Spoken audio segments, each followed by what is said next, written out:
করে পড়।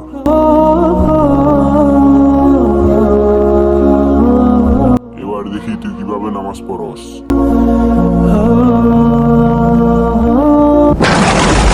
তোকে নামাজ পড়তে দিব না।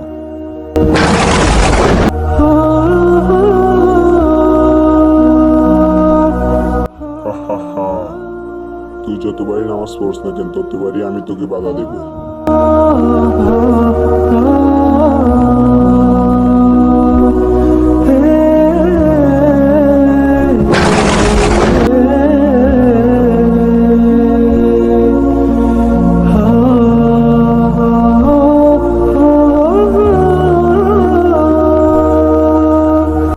আরে আপনি কেন আমার মাথার উপর ফুল ছিটাচ্ছেন?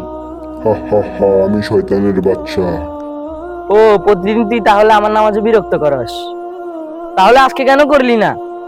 তোকে প্রথম দিন বাধা দেওয়ার পরেও তুই নামাজ ছাড়স নাই, তাই আল্লাহ তাআলা তোর সব গুনাহ মাফ করে দিয়েছে। আজকে যদি তোরে বাধা দিতাম তাহলে তোর এলাকার সব মানুষের গুনাহ মাফ হয়ে যেত। আমি শয়তান। যদি বিরক্ত করস আমি নামাজ ছাড়বো না। আল্লাহ মহান।